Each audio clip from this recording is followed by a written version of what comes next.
তরুণদের ভূমিকা নিয়ে প্রশংসা প্রধানমন্ত্রীর। গতকাল আমার ভিডিও দেখে যারা গঠনমূলক পরামর্শ নিয়েছেন সেই তরুণদের ধন্যবাদ করেই পোস্ট করেছেন প্রধানমন্ত্রী মোদী। নতুন ভিডিওতে প্রধানমন্ত্রীর বার্তা, যুব সমাজের পরামর্শকে কুর্নিশ।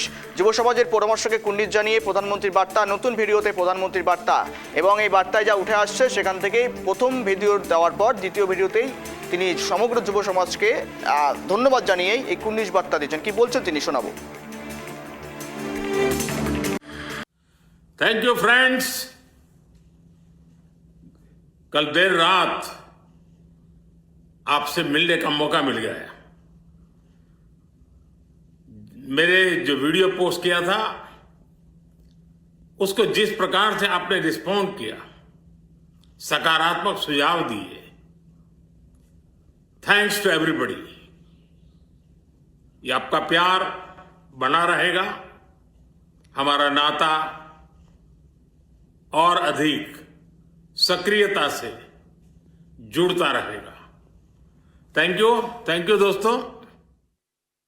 নজর রাখতে হচ্ছে বিহারের পাটনায়, সেখানে পুলিশের ধরপাকড়, মূলত আন্দোলন প্রতিবাদকে কেন্দ্র করে এই নিরাপত্তা ব্যবস্থা যেমন করা হয়েছে এবং সেখান থেকে রাস্তা জমায়েত সরাতে, ট্রাফিক ব্যবস্থা নিয়ন্ত্রণে রাখতে পুলিশের ছবি দেখাচ্ছি দেখুন। পুলিশ সেখানে ধরপাকড় শুরু করেছে এবং সেখানে ওই এক প্রকার বোতল বৃষ্টিও বলা যেতে পারে। পাটনায় ছাত্রদের বিক্ষোভ, রণক্ষেত্র এই মুহূর্তে পাটনা, এবং সেখান থেকে পুলিশের ধরপাকড় পরিস্থিতি। পুলিশ লাঠিউঁচি তারা করছে, পুলিশ প্রেজেন্ট ভ্যানে ওঠাচ্ছে। ছবি দেখাচ্ছে এক্সক্লুসিভ। পাটনায় ছাত্রদের বিক্ষোভে, আন্দোলনে যে প্রতিবাদটা তৈরি হয়েছে, যে রেসটা তৈরি হয়েছে, সেই রেসের জেরেই মূলত দেখুন যে ছবি। মূলত পাটনায় পুলিশের ধরপাকড়, পাটনায় পুলিশ মূলত হস্তক্ষেপ করেছে। পাটনায় পুলিশ এই সমস্ত বিক্ষোভকারীদের দেখা যাচ্ছে পাথর ছুটছেন, তারা অনেককেই পাথর ছুঁড়ে লক্ষ্য করা যাচ্ছে এবং পাথর বৃষ্টি হচ্ছে। এবং বিক্ষোভকারীরা যারা সেখানে প্রতিবাদ করছেন, রাস্তা ব্লক করে সেখানে পাথর বৃষ্টি করছেন, তারা পাথর ছুটছেন পুলিশকে লক্ষ্য করে। আর জানিয়েই এবার কিন্তু সরগরম পরিস্থিতি তৈরি হচ্ছে পাটনার বুকে। কেননা দিল্লির যন্তর মন্তরে 20 তারিখে এই ধরনের ঘটনা ঘটেছে দেখেছিলাম, যেখানে বেশ কয়েকজন পাথর বৃষ্টি করে, বেশ কয়েকজন হামলা চালায়, পাল্টা পুলিশ লাঠি তারা করে, কাঁদানে গাছে সেল ফাটায়। কিন্তু ঘটনার রেস সময় যত এগোচ্ছে ততই এই ঘটনা লক্ষ্য করা যাচ্ছে। পাটনায় ছাত্রদের বিক্ষোভ, আন্দোলন। বিহারের পাটনার ছবি দেখাচ্ছি, যেখানে ছাত্ররা রাস্তায় নেমেছেন বিক্ষোভে একদল এবং তারা পাথর ছুটছেন। দেখুন পাথর পরপর ছোড়া হচ্ছে, এই ছবি ধরা পড়ছে। এক্সক্লুসিভ দেখাচ্ছি। কড়াকড়ি নিরাপত্তা ব্যবস্থা। পাটনায় রণক্ষেত্র পরিস্থিতি। তুলকালাম প্রশ্নফাঁস কাণ্ডের পর এই ঘটনা নিয়ে যেই আন্দোলনের রেশ রূপরেখা যা গোটা দেশ জুড়ে তৈরি হয়েছে, সেখান থেকেই দিল্লি, পাটনা, কলকাতা এই তিন এলাকাতেই সবচাইতে বেশি প্রভাব পড়েছে আন্দোলনের। আর বিহারের পাটনার ছবি দেখাচ্ছি। পাটনায় ছাত্র আন্দোলনে কেন্দ্র করে রণক্ষেত্র পরিস্থিতি, সেখানে ইট বৃষ্টি, পাথর বৃষ্টি চলছে পুলিশকে লক্ষ্য করে। পুলিশও পাল্টা লাঠি উঁচে তারা করছে, ধরপাকড় পরিস্থিতি তৈরি হয়েছে, প্রেজেন্ট ভ্যানে করে তোলা হচ্ছে। ছবি দেখাচ্ছি দেখুন। একদম রাস্তা ফাঁকা হলেও কয়েকজন মিলে সেখানে ছাত্ররা যারা আন্দোলন করছেন, বিক্ষোভ করছেন, তারা কিন্তু সেখানে মূলত পাথর বৃষ্টি করছেন, জমায়েত হয়েছেন এবং তারা শান্তিপূর্ণ আন্দোলন করছে। কিন্তু হঠাৎ করে বিশৃঙ্খল পরিস্থিতি তৈরি হয়ে ওঠে। ছবি দেখাচ্ছি। কড়াকড়ি নিরাপত্তা ব্যবস্থা, পাথর বৃষ্টি, ইট বৃষ্টি, পাল্টা লাঠি, পুলিশের লাঠি উঁচিয়ে তারা, এই ছবি ধরা পড়ছে। আমরা কথা বলি ডিটেলস নিয়ে, সঙ্গে রয়েছে প্রতিনিধি অংশুমান। পাটনা এই এলাকায় কার্যত গত কয়েকদিন ধরে অনেক রেস তৈরি হয়েছে। আজও যা ছবি ধরা পড়ছে, মূলত একদল সেখানে কিন্তু যারা বিক্ষোভকারী তারা কিন্তু পাথর ছুটছেন, পরপর পাথর, বড় বড় পাথর পড়ছে পুলিশকে লক্ষ্য করে। অর্থাৎ এই যে বিশৃঙ্খলা তৈরি করার চেষ্টা বা এখানে কি বহিরাগত তকমাটা দেওয়ার চেষ্টা হচ্ছে, তো সেখান থেকে কি মনে হচ্ছে কড়াকড়ি নিরাপত্তা ব্যবস্থাটা, অর্থাৎ শান্তিপূর্ণ আন্দোলন থেকেই বিশৃঙ্খলা তৈরি হওয়া? দেখো, আজকে পাটনাতে যেই বিক্ষোভটা হচ্ছে সেটা মূলত কিন্তু নিট পরীক্ষাপত্র ফাঁস এবং কেন্দ্রীয় শিক্ষামন্ত্রী পদত্যাগের দাবিতে গতকালকে যখন ছাত্ররা আন্দোলন করে, মূলত যে এআইএসএ এবং আরওয়াই এর ডাকা যে আন্দোলন হয় এবং সেই আন্দোলনের ফলে সেখানে কিন্তু পুলিশ তাদেরকে ছত্রভঙ্গ করতে লাঠিচার্জ করে এবং এই লাঠিচার্জের বিরুদ্ধেই কিন্তু এই ছাত্র সংগঠনগুলো আজকে পাটনা বন্ধের ডাক দেয় এবং পাটনাতে বেশ কয়েকটি অংশে কিন্তু আজকে বন্ধ পালিত হয়। এবং তারপরে ছাত্ররা যেন কি সংগঠিত হয়ে তখন যেন কি তারা এক জায়গায় বিক্ষোভ প্রদর্শন করতে থাকে, তখনই সেখানে পুলিশ গিয়ে আবার লাঠিচার্জ করা শুরু করে। পুলিশ লাঠিচার্জ করলেই তখন কিন্তু ছাত্ররা থেমে থাকেনি, ছাত্ররা কিন্তু ক্রমাগত ইট বৃষ্টি করতে থাকে এবং এখনো এই মুহূর্তে পাটনাতে যা অবস্থা তাতে কিন্তু ছাত্ররা সমানে ইট পাথর ছুড়ে যাচ্ছে, কেউ কেউ জলের বোতলও ছুটছে, সোডার বোতলও ছুড়ে বেড়াচ্ছে পুলিশের দিকে, কিন্তু পুলিশ লাঠি উঁচিয়ে তাদেরকে তাড়া করছে। মানে একদম এক কথা যেটা বলে ধুমধুমার পরিস্থিতি হয়ে রয়েছে গোটা পাটনা শহর জুড়ে এবং বেশ কিছু অংশে দেখা গেছে যে পুলিশ কিন্তু ড্রোনের সাহায্যে এই ছাত্রদের বিক্ষোভ মিছিলের উপর নজরদারি চালিয়েছে। শুধু বিহারের পাটনা বলে কথা নয়, এই যে ছাত্র বিক্ষোভ সেটা কিন্তু বেগুনসরাই থেকে শুরু করে শিবাম সব জায়গায় কিন্তু ছড়িয়ে পড়েছে, সব জায়গায় ছাত্র বিক্ষোভ হচ্ছে। এখন কিন্তু এই ছাত্র বিক্ষোভ যেটা হচ্ছে, যেখানে ধুমধুমার পরিস্থিতি হচ্ছে ক্রমাগত, সেখানে পুলিশ একদিকে যেমন লাঠিচার্জ করছে, অপরদিকে সেক্ষেত্রে কিন্তু ছাত্ররাও ইট বৃষ্টি করছে। এটাকে বন্ধ করতে গেলে কিন্তু পুলিশকে সঠিকভাবে পদক্ষেপ নিতে হবে, আলোচনার মাধ্যমেই এই করতে হবে। কিন্তু এখনো কিন্তু সেই পরিস্থিতি হয়ে ওঠেনি। এক কথায় গোটা পাটনার রাজপথ এখন কিন্তু ধুমধুমার পরিস্থিতি হয়ে রয়েছে।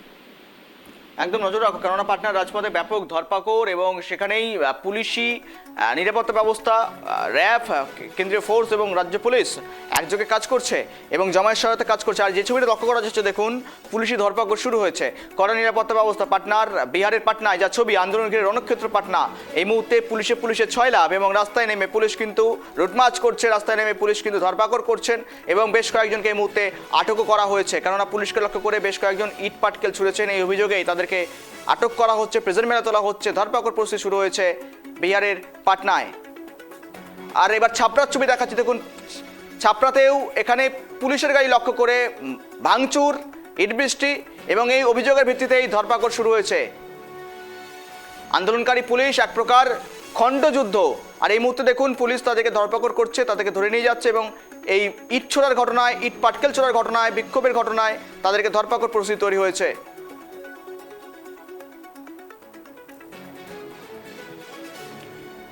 কড়া নিরাপত্তা ব্যবস্থা, আন্দোলন ঘিরে রণক্ষেত্র পাটনা। এর মুহূর্তে ধরপাকড় পরিস্থিতি লক্ষ্য করা যাচ্ছে, পরপর এক একজনকে পাকড়াও করা হচ্ছে, তাদেরকে প্রেজেন্ট ভ্যানে তোলা হচ্ছে। আন্দোলনকারী পুলিশ এক প্রকার খণ্ডযুদ্ধ তৈরি হয়েছে পাটনায়। পাটনার রাজপথে ব্যাপক ধরপাকড় পরিস্থিতি, পাটনায় ছাত্রদের বিক্ষোভে রণক্ষেত্র পাটনা। রাস্তাঘাট পায় অবরুদ্ধ, যানজট পায় অবরুদ্ধ এবং সেখান থেকেই পুলিশ সমস্তটা নিয়ন্ত্রণে আনার চেষ্টা করছে।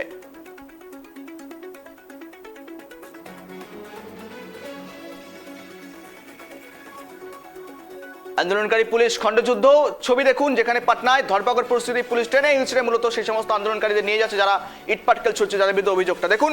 স্পষ্টত এই একটা বিষয়, সিজিপির আন্দোলনে শান্তিপূর্ণভাবে শৃঙ্খলভাবে চলছিল, কিন্তু সিজিপির আন্দোলনে হঠাৎ করেই কে বা কারা ঢুকে পড়েন যদি এখনো স্পষ্ট নয়। কে বা কারা এরা এই ইটপাটকেল ছুটছেন, পাথর ছুটছেন, হামলা করছেন, এই বিষয় নিয়ে কিন্তু পুলিশ তদন্ত করছেন এবং তারা ধরপাকড় করছেন। কিন্তু প্রশ্ন এখানেই যে ছাত্ররাই কি তাহলে আদতেই ইটপাটকেল ছুটছেন, এই প্রশ্ন যখন, অভিযোগটা যখন করছেন যে সমস্ত পুলিশ কর্মীরা যারা রয়েছেন, যারা আক্রান্ত হয়, তারা যখন বলছেন এবং সেখান থেকেই পাটনার যা ছবি ধরা পড়ছে, সেখান থেকেই পুলিশের ছয় লাভ, রাস্তায় দাঁড়িয়ে থেকে রুটমার্চ এবং লাঠি উঁচিয়ে তারা এবং জমায়েত সরাতে, ছত্রভঙ্গ করতে পুলিশের লাঠিচার্জ পর্যন্ত লক্ষ্য করা গিয়েছে।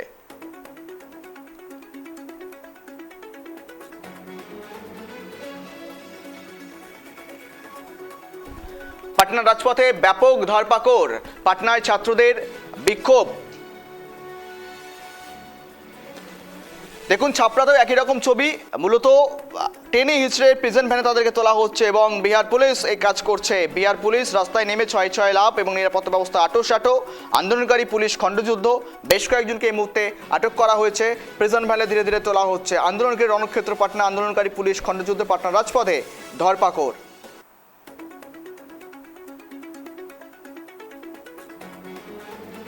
দেখুন কেন্দ্রীয় শিক্ষামন্ত্রী ধর্মেন্দ্র প্রধানের ইস্তফার দাবিতেই এবং নিট কেলেঙ্কারি প্রশ্নপাশ ইস্যুতেই ছাত্ররা আন্দোলনে নামেন এবং রাস্তায় নেমে প্রতিবাদ দেখান। 20 তারিখ, গত 20 জুলাই একদম যন্তর মন্তরের সামনে যেভাবে উত্তপ্ত পরিস্থিতি তৈরি হয়ে ওঠে, তারপর রেসটা কিন্তু আনাচে কানাচে তৈরি হয়।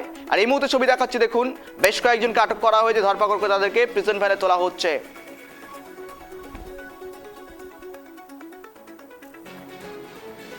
আমাদের সঙ্গে এই মুহূর্তে টেলিফোন লাইনে জুড়ে রয়েছে শ্রীকুমার মুখার্জি, সিপিআইএম নেতা।